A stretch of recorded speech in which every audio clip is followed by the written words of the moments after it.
The news now के जम्मू कश्मीर अब तक प्रोग्राम में एक बार फिर आप सबका हार्दिक स्वागत है। एक बार फिर इस प्रोग्राम के माध्यम से हम आपको जानकारी देंगे कि जम्मू कश्मीर में आखिरकार आज क्या कुछ खास देखने को मिला। तो चलिए पहली खबर पर को शुरू करते हैं और नजर डालते हैं कि आखिरकार जम्मू कश्मीर की सियासत में आज क्या फेरबदल रहा। तो आपको जानकारी दें कि लोकसभा चुनाव के 5वें चरण में जम्मू कश्मीर की बारामूला सीट और केंद्र शासित प्रदेश लद्दाख की एकमात्र संसदीय सीट पर आज मतदान की प्रक्रिया देखने को मिली। दोनों निर्वाचन क्षेत्र में सुरक्षा के भी पुख्ता इंतजाम किए गए थे। वहीं पे बारामूला में 2019 में 34.89% मतदान की प्रक्रिया देखने को मिली थी, तो वहीं पे 2014 में 39.13% मतदान की प्रक्रिया देखने को मिली। वहीं इस बार का जो आंकड़ा है वो अनुमान लगाया जा रहा है कि सबसे ज्यादा जो है वो दर्ज किया जाएगा। वहीं आपको जानकारी दे कि जम्मू में कश्मीर विस्थापित मतदाताओं के लिए 21 मतदान केंद्र जो है वो बनाए गए थे, जिसमें रामूला संसदीय सीट के लिए सभी 21 पोलिंग स्टेशन पर मतदान देखने को मिला। इसके अलावा 3 अतिरिक्त जो क्षेत्र थे, पोलिंग बूथ थे, वो भी स्थापित किए गए थे। पोलिंग स्टेशनों पर मतदान के लिए आने वाले विस्थापित मतदाताओं में खास उत्साह भी आज देखने को मिला। इसमें बारामूला संसदीय सीट के विभिन्न क्षेत्रों में विस्थापित मतदाताओं ने लोकतंत्र के पर्व में शिरकत की। तो सबसे ज्यादा जो आज उत्साह था बारामूला लोकसभा सांसदीय सीट पर जो है वो देखने को मिला और सुबह सवेरे से ही रुझान लोगों का, आमजन का बारामूला लोकसभा सांसदीय सीट के चलते पोलिंग स्टेशन में दर्ज किया गया। तो सबसे पहले हम आपको दृश्य दिखाना चाहेंगे बारामूला लोकसभा सांसदीय सीट पर किस तरह से मतदान के लिए लंबी कतारों में लगे हुए आमजन। तो ये आपने दृश्य देखे कि बारामूला लोकसभा सांसदीय सीट पर किस तरह से आज लोकतंत्र का पर्व मनाया गया। वहीं इस सीट पर नेशनल कॉन्फ्रेंस के वरिष्ठ नेता चौधरी मोहम्मद रमजान ने भी अपना कीमती वोट डाला और मीडिया कर्मियों से बातचीत करते समय उन्होंने ये कहा कि नेशनल कॉन्फ्रेंस ही जीत हासिल करेगी। क्या कुछ कहना था उनका, आइए नजर डालते हैं। हो गई, ये चीज भी दिखाता है कि लोगों में कितना उत्साह है इस इलेक्शन को लेकर। तो क्या इस वक्त जो नौजवान जो यूथ है वो ज़्यादा इस वक्त वोटिंग में बहुत ज़बरदस्त नौजवान इस वक्त वोटिंग में हिस्सा ले रहे हैं और इस वक्त जो वोटर्स हैं 60% वोटर्स तो नौजवानों के हैं और उसमें मेजर आप देखेंगे अच्छी खासी तादाद ऐसी होगी कि जो फर्स्ट टाइम वोटर्स होंगे। तो अगर अनंतनाग की बात, पार्लियामेंट अनंतनाग की बात करें, कुछ दिन पहले वहाँ पे अटैक हुआ, तो किस वजह से ऐसे सिमुलेटर वो आप देख रहे हैं क्या? गवर्नमेंट तो एक तरफ ये दावा करती है कि बिल्कुल नॉर्मल से है, तो अब ये अटैक्स क्यों होते हैं, कि टारगेट किलिंग होती है, तो ये तो वही एक्सप्लेन करेंगे। अगर वो एक तरफ कहते हैं कि नॉर्मल है, फिर ये कैसी चीज़ें होती हैं। हिंदुस्तान का है सच यही था कि आपने लोगों को मतलब वो कहने आए थे कि बड़ी तादाद में यहाँ पर वोटिंग करें और नेशनल कॉन्फ्रेंस किसी भी सूरत में उनके कैंडिडेट को पार्लियामेंट में आने न दें। उन्होंने बिल्कुल खुल के कहा कि हमारे कैंडिडेट को जितवाएं, नेशनल कॉन्फ्रेंस को वोट नहीं डालें। इसी वजह से आए थे। अपने जितना उनको कार्डर यहाँ पर है, वर्कर्स कार्ड, उनको यही समझाने के लिए, यही कहने के लिए, डायरेक्शन देने के लिए कि इस पर आप बिल्कुल सख्ती से आप इस पर अमल करें। वहीं आपने देखा कि किस तरह से लोकतंत्र का महापर्व मनाया जा रहा है। तो वहीं पे बड़गाम में आगा शहीद रूहुल्ला, जो कि श्रीनगर सीट पर कैंडिडेट है नेशनल कॉन्फ्रेंस की ओर से, और वह भी आज अपने कीमती मत का प्रयोग करते नजर आए और उनका ये कहना था कि इस महापर्व में ज्यादा से ज्यादा लोग जुड़े। क्या कुछ कहना था आगा शहीद रूहुल्ला का, आइए नजर डालते हैं। तो अक्सर लगता है कि लोग आपको सपोर्ट करेंगे क्योंकि बहुत बड़ी सियासती जमात है, काफ़ी काफ़ी ज़्यादा साल आप लोगों ने यहाँ पे जो है हुकूमत भी की, तो ऐसे में आपको लगता है कि लोग आप पे नेशनल कॉन्फ्रेंस ने ज़्यादा हुकूमत नहीं की है। मेजॉरिटी ऑफ द टाइम्स यहाँ पे अपोजिशन की जमातों ने हुकूमत की है, मगर नेशनल कॉन्फ्रेंस के साथ लोगों की उम्मीदें जुड़ी है, इसके साथ आइडेंटिफाई करते हैं लोग खुद के लिए। हमारी जिम्मेदारी बनती है और हम उस जिम्मेदारी को निभाएंगे। आज जिस तरह से लोग निकल रहे हैं, ये हमारे लिए एक मुस्बत बात है, पॉजिटिव बात है कि हमें वो फेथ अभी भी। यंग वोटर्स के लिए क्या मैसेज रहेगी सर? ये है कि उमर साहब को कामयाब करे, अपने फ्यूचर को, जम्मू कश्मीर के फ्यूचर को आज बचाए। आज उनकी जिम्मेदारी बनती है, हम सबके कलेक्टिव एग्जिस्टेंस के लिए बाहर निकले। बहुत बहुत थैंक यू सो मच। तो ये आपने देखा कि नेशनल कॉन्फ्रेंस के श्रीनगर सीट के प्रत्याशी आगा शहीद रूहुल्ला का क्या कुछ कहना था। वहीं इस सीट पर नेशनल कॉन्फ्रेंस के प्रत्याशी और नेशनल कॉन्फ्रेंस के उपाध्यक्ष उमर अब्दुल्ला भी पोलिंग स्टेशन का जायजा लेते हुए नजर आए, जिसमें उन्होंने लोगों से भी मुलाकात की और साथ ही मीडिया कर्मियों से भी बातचीत की। क्या कुछ कहना था नेशनल कॉन्फ्रेंस के उपाध्यक्ष उमर अब्दुल्ला का, आइए नजर डालते हैं। और बाकी जगहों से भी खबरें आ रही हैं चाहे बारामूला ज़िला हो, कुपवारा ज़िला हो, बांदीपुर ज़िला हो, रिपोर्ट्स बड़ी अच्छी आ रही हैं। लोग भारी तादाद में अपने वोट का इस्तेमाल कर रहे हैं और यही हमें उनसे उम्मीद है।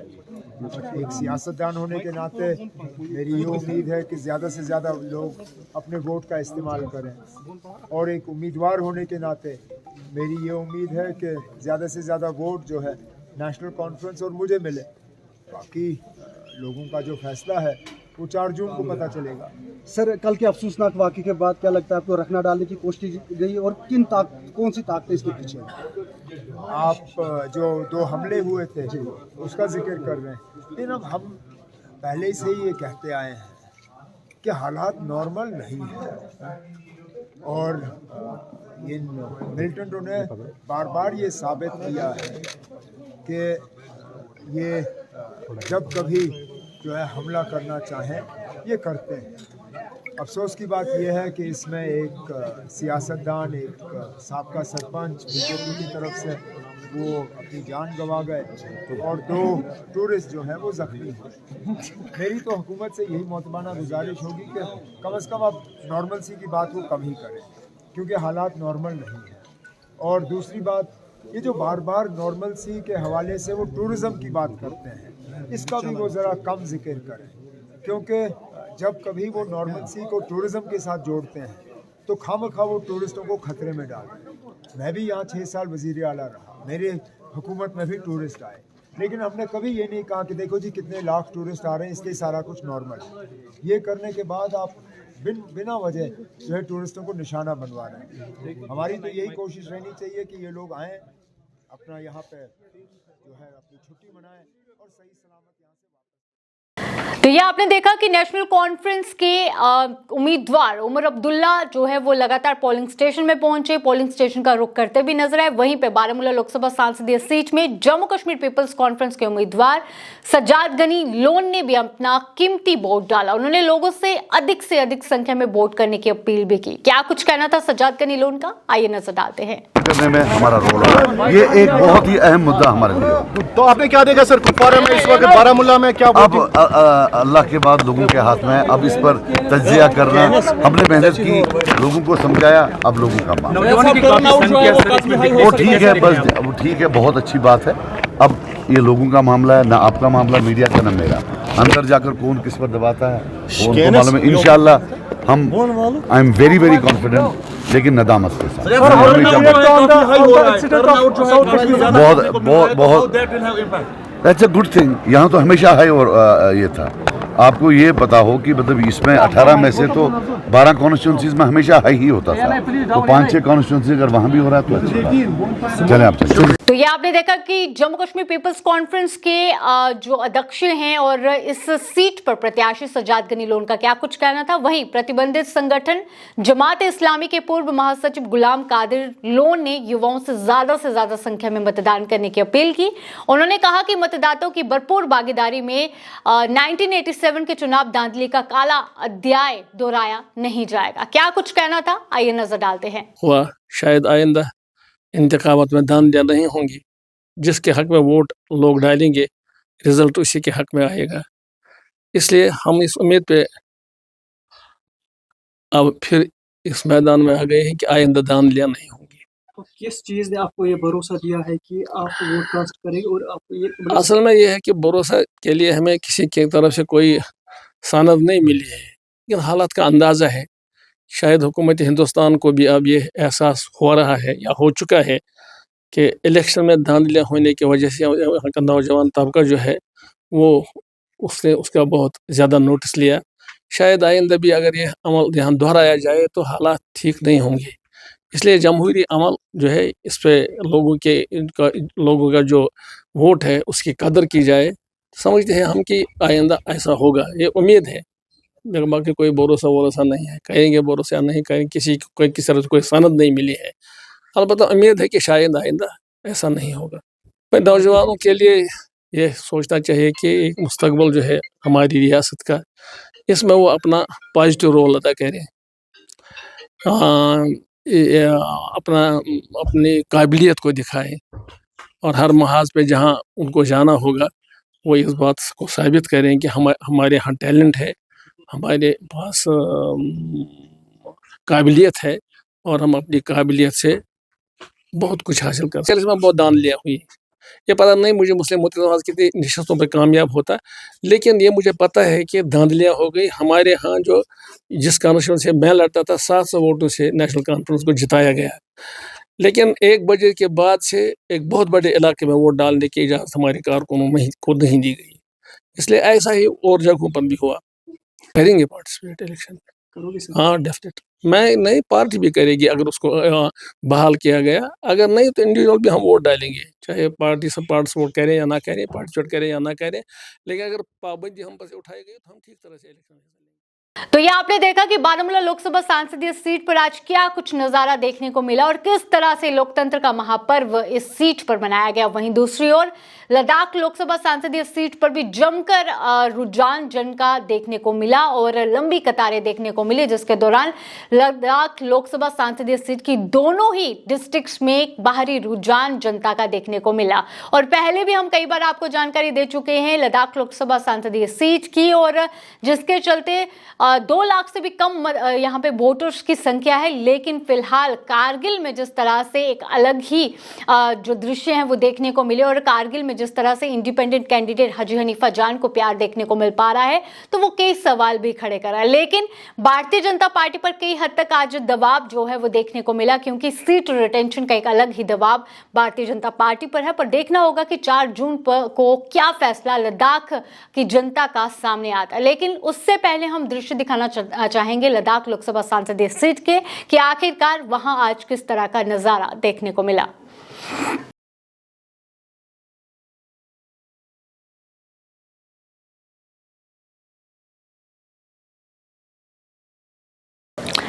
वहीं अनंतनाग राजौरी सीट की बात करें तो अनंतनाग राजौरी सीट पर हर किसी की नजर टिकी हुई है। तो वहीं जम्मू कश्मीर पूर्व मुख्यमंत्री महबूबा मुफ्ती की बेटी इल्तिजा मुफ्ती ने आज सुंदर चिमेर कुलगाम मार्ग पर एक आकर्षक रोड शो का आयोजन किया, जिसमें स्थानीय लोगों से उनकी चिंताओं और आकांक्षाओं पर भी उन्होंने बात की। क्या कुछ कहना था, आइए नजर डालते हैं।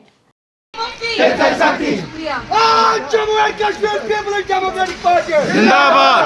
Jammu and Kashmir People's Democratic Party जिंदाबाद। शेर के खातून महबूबा मुफ्ती जिंदाबाद। शेर के खातून महबूबा मुफ्ती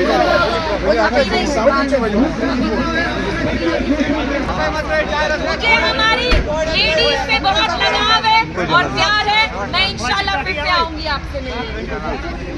मेरे लिए दुआ करिएगा।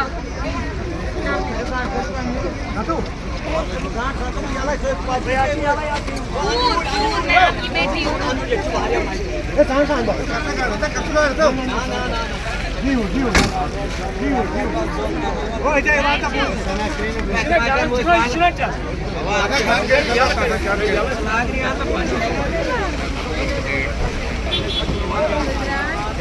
वहीं अनंतनाग राजौरी सीट पर हर किसी की नजर टिकी हुई है और अनंतनाग राजौरी सीट पर जिस तरह से इलेक्शन डिफर हुए और अब इंतजार 25 तारीख का है, जिसके चलते आज एक बार फिर से जम्मू कश्मीर अपनी पार्टी की ओर से चुनावी रैली का आयोजन किया गया और जिसके चलते अपनी पार्टी के अध्यक्ष अल्ताफ बुखारी आज जनसभा को संबोधित करते भी नजर आए। क्या कुछ कहना था उनका, आइए नजर डालते हैं। जरूर बात कह के जाऊंगा, क्योंकि एक इंप्रेशन दिया जा रहा था कि शायद कोई कम्युनिटी यहाँ एक सेक्शन के साथ है, दूसरी कम्युनिटी दूसरे सेक्शन के साथ है। हमने कहा हम आम लोगों के साथ हैं और हम लोग हर कम्युनिटी में होते हैं। हमारे साथ कश्मीर में बड़ी तादाद में आज पोलिंग हुई है, बड़े तादाद में लोग जो है बाहर निकले हैं। तो आपको नहीं लगता है हमारी सियासत की कामयाबी यही है? हम वो लोग हैं ना जिन्होंने ये सियासत को नया रुख दे दिया। हम तो वो लोग नहीं है जिन्होंने कहा था वहां झंडा हिंदुस्तान का कोई नहीं उठाएगा। इसी को तो कहते हैं ना, हिंदुस्तान का झंडा घर घर में है। वोट पे वापस जम्मू कश्मीर के लोगों का भरोसा आना, ये हमारी जीत है। ये उस चीज की जीत है जो गालियां हम लोगों ने खाई। जो आप हमें हमेशा कहते थे दिल्ली क्यों गए, हम दिल्ली गए क्योंकि हमें पता थी हमारे लोगों को जरूरत है दिल्ली की। यूनियन होम मिनिस्टर के विजिट को आप किस तरह से देखते हैं, क्योंकि डॉक्टर फारूक अब्दुल्ला साहब ने कहा वो यहाँ बांटने के लिए आए। देखिए, यूनियन होम मिनिस्टर साहब पूरे हिंदुस्तान के होम मिनिस्टर हैं। वो कब कहाँ जाते हैं मैं तो नहीं ना मॉनिटर करता हूँ और ना मैं सवाल करता हूँ, लेकिन मैं जरूर ये कहूँगा कि डॉक्टर फारूक अब्दुल्ला साहब की जमात को जिताने नहीं चलेगा, महबूबा मुफ्ती को भी जिताना नहीं चलेगा। लोगों ने फैसला कर लिया है कि अब चौके और छक्के मारेंगे, बैट से ही मारेंगे इंशाल्लाह जरूर। टारगेट किलिंग जो अपनी रही है, कल भी एक सरपंच यहाँ ये कोई ये देखो एबरेशन है, अल्लाह ताला उसको जन्नतुल फिरदौस में जगह दे। मैं ईरानी सदर आज हादसे के शिकार हुए हैं, मैं इससे एक मुसलमान के सूर्य फातिहा भी उनको भेजता हूँ और अल्लाह ताला उनको जन्नतुल फिरदौस में। सर एक जरूरी सवाल था, डॉक्टर फारूक अब्दुल्ला साहब ने कल अपने मीडिया स्टेटमेंट में ये कहा कि जिन लोगों ने कश्मीर में गन कल्चर लाया था आज बीजेपी की हिमायत। डॉक्टर फारूक अब्दुल्ला को वो स्टेटमेंट याद दिलाओ जो उन्होंने मुजफ्फराबाद में दिया था JKLF के कन्वेंशन में, जहां उन्होंने ऐलान किया था कि मैं JKLF का बानी हूँ। डॉक्टर फारूक अब्दुल्ला कितने रंग बदलाओगे? कब तक आपको मोदी साहब और अमित शाह बचाएगा जेल जाने से? कागज तो पूरे 100% बने हुए, जेल तो जाना ही पड़ेगा। इससे भी ज्यादा बड़ा ड्रामा करो क्यों? आपने चोरी की है, आपको तो जाना ही। इसी के साथ अगली खबर पर आपको लेकर चले तो आज उधमपुर कांग्रेस कार्यकर्ताओं द्वारा आज कांग्रेस के कार्यकारिणी अध्यक्ष सुमित मंगोत्र की अध्यक्षता में जिला आयुक्त कार्यालय के बाहर बिजली विभाग UED डिपार्टमेंट के खिलाफ प्रदर्शन किया गया। वह मांग की गई कि उधमपुर में UED डिपार्टमेंट व स्मार्ट मीटर का कार्यालय खोला जाए ताकि लोगों को आ रही परेशानियों को लेकर लोग अपनी शिकायत वहां तक पहुंचा सके। क्या कुछ कहना था उनका, आइए नजर डालते हैं। देखिए, आज यहाँ पे आप देख रहे हो शहर के साथ साथ हम बात करें जो साथ में लगते कुछ पंचायतें हैं, कुछ गांव के लोग भी आए हैं। यहाँ पे स्मार्ट मीटर लगने का काम शुरू हो गया है। एक तरफ तो आप देख रहे हो गर्मी का इतना ज्यादा प्रकोप बढ़ चुका है, गर्मी इतनी ज्यादा हो गई है और जैसे जैसे गर्मी बढ़ रही है बिजली विभाग की तरफ से 6 से 8 घंटे की अनशेड्यूल्ड कटौती लगातार की जा रही है, जिसका नतीजा ये है कि हम बुजुर्गों की बात करें, बच्चों की बात करें, आम लोगों की बात करें, गर्मी में जीना मुहाल हो गया है। और दूसरी बात, जब से यह स्मार्ट मीटर लगाए गए जब स्मार्ट मीटर लगाए गए थे तो कहा गया था कि बिजली 24 घंटे दी जाएगी, लेकिन इसके विपरीत पहले बिजली की कटौती कम थी, स्मार्ट मीटर लगने के बाद इतनी ज्यादा कटौती। और दूसरी बेशर्मी देखिए आप इनकी, जब स्मार्ट मीटर लगाए गए थे हमेशा हमने देखने को ये मिला है कोई भी प्रोजेक्ट आता है उनका पहले दफ्तर खुलता है फिर काम होते हैं, लेकिन ये उल्टा हुआ है। स्मार्ट मीटर लगा दिए गए, अभी तक उनका कोई दफ्तर नहीं है, जिसके कारण लोगों को क्या नुकसान हो रहा है। स्मार्ट मीटर में कोई तार हिलती है, लोगों की बिजली बंद होती है, लोगों को पता ही नहीं है कि जाना किसके पास है। लोग भागते हैं बिजली के दफ्तर, वह कहते हैं कि हमारा काम नहीं है।